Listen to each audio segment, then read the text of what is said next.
How are you doing out there? Aaron Sampson here with Michael Heim. And we're going to talk about Ghost Recon Breakpoint, particularly what it is, maybe not quite what you expect now that we've played a bunch of it. We're going to talk about some of the survival mechanics in the game, some of the investigations that you do, and how the game stacks up to what it's been presented as.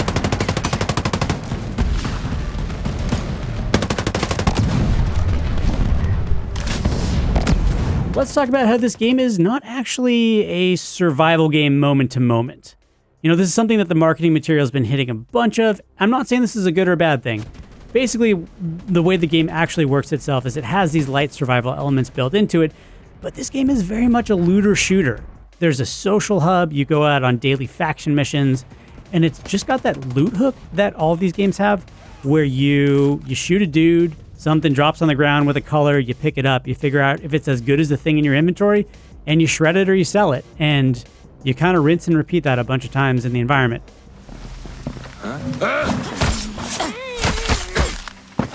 Well, that seemed painful. And I got a hat out of it. It's a compelling thing in a lot of games. I'm not sure if people expected that from this game, which probably falls somewhere exactly in between Ghost Recon Wildlands and The Division. I am surprised by how much closer this is to The Division, because you do have gear score. You are going through that grind of like, oh, is this better than what I have now? Is this the type of weapon that I want to use? So they're kind of blurring the lines between those two games, which I'm not sure if, I really want that, because I've already played a ton of Division 2 this year, and with Ghost Recon kind of adapting a lot of those elements, a lot of those RPG elements, I'm afraid that this might be too samey, and I would want a little bit more variation. I mean, that's not to say that Breakpoint doesn't do those elements well. It's just it's encroaching on what Division 2 is trying to do.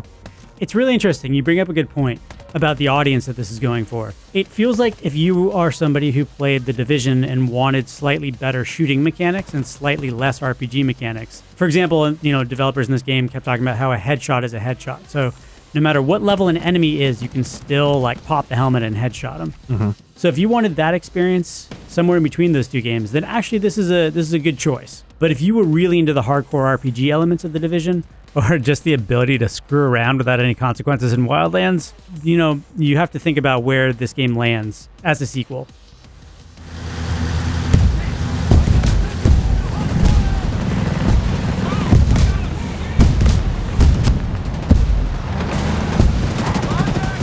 Breakpoint has very light survival elements, so they are there. There's this thing like constant need to drink water to replenish your stamina, with cool little small touches like you can't replenish your canteen in salt water. Mm-hmm. Now, in some ways you are being hunted. Like the wolves, who are the opposing faction on the island, they will pop up every now and then and sort of put pressure on you. But it's not like it's a constant threat. It's there are ways to get around it, at least in our time. So it didn't feel like it was overbearing, but also didn't feel as much of a factor as maybe I had expected. So that comes into play there, and like you said with drinking water, it'll take stamina away from you if you're not hydrated. So these are kind of soft survival elements that you at least have to think about as you're going through the game. Also on the survival side, there are the bivouacs in this game, which are camping spots where you can rest, save, and resupply items. In terms of their effectiveness this time around, we did not run out of ammo as much in this demo as I did at E3, which is one of the big reasons to bivouac.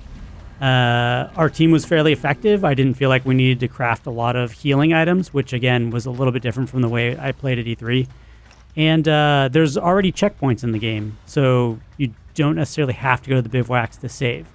So it seems like more of an optional activity than we originally saw. Yeah, it does seem more forgiving than, again, like how I expected. And I'm fine with that. I'm wondering if there's going to be, I'm sure there'll be more challenge to it, but for at least the early, because we played about the front 5 or 6 hours of the game. And yeah, maybe it opens up. Not sure quite yet. So the bivouac is more of a place where if you have needs, like you can purchase helicopters back at the social space and then spawn them at the bivouac.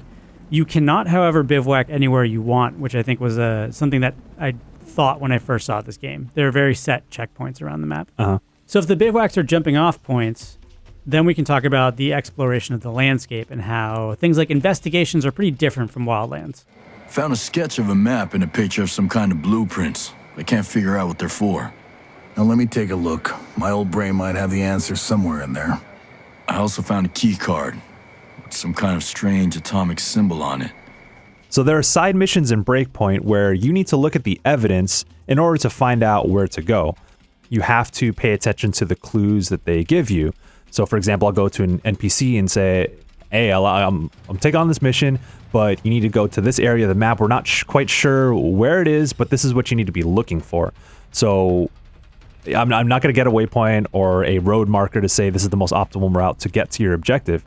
Instead, you go into the menu, you look at your evidence, and it'll tell you you're looking for example, a bunker in this area of the map. Maybe it's in this location, and you might be looking for like dog tags or a photograph or a map or something.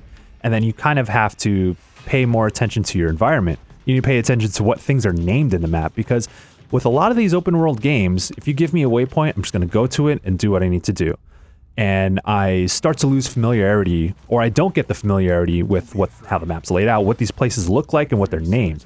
But now they're just giving me evidence, and now I'm looking at the map very differently and considering what I'm looking at in the environment. And that's really interesting to me because, yeah, like I said, you look at the world differently, and you're more in tune with it at that point. Yes, yeah. Also, the HUD itself kind of fed into that. So you, with the press of one button, I believe it was the D-pad, you could turn the HUD mostly off and just be in the world. And I feel like if there's one thing that kind of messed up the experience of Ghost Recon Wildlands, it was just this weird, I know where all the loot is and I'm just going for the loot all the time and I don't care about anything that's happening around me. You know, in order to enjoy Wildlands, I had to turn everything off. Hardcore, no HUD. Breakpoint taps into that way better, where it can force you to be in the environment.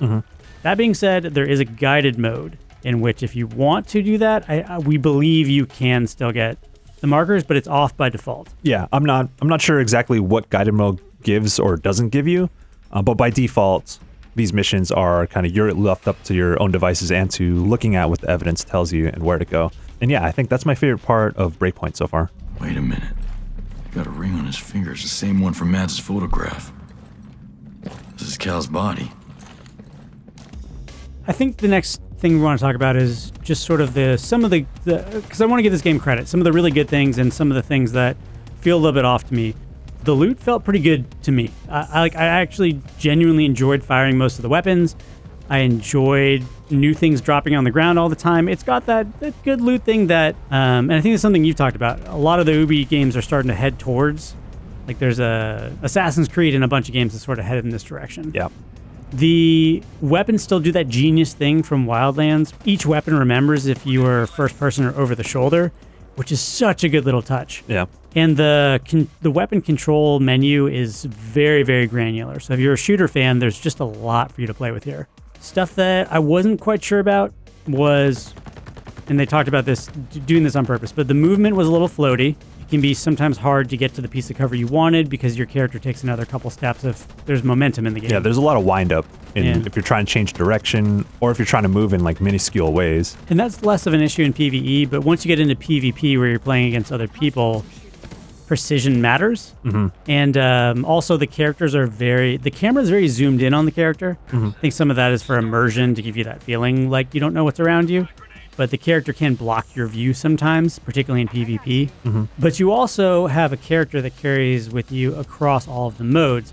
So if we want to talk about PvP, this is starting to turn into a little bit more of maybe a Destiny scenario where a weapon that is no longer good in the environment is a gun that you may want to hold on to in PvP because it's like a sniper rifle, still a sniper rifle. And right. Let me tell you, sniper rifles were king in the PvP that we played. Yeah, at least for the early matches that we were playing. I like that they're unifying progression. I know Mike Mahardy was talking a lot about this with his time in Breakpoint. I think that's probably one of the things that stood out to him is that the game is respecting your time, because if you want to spend a bunch of time in PvP and you'll get upgrades and all that stuff for the same character that you'll take into the single player stuff. It makes sense at this point because, you know, time is limited. These are big games and I don't want to, you know, divvy up all of my progression. So that's sensible. And yeah, I'm a big fan of that.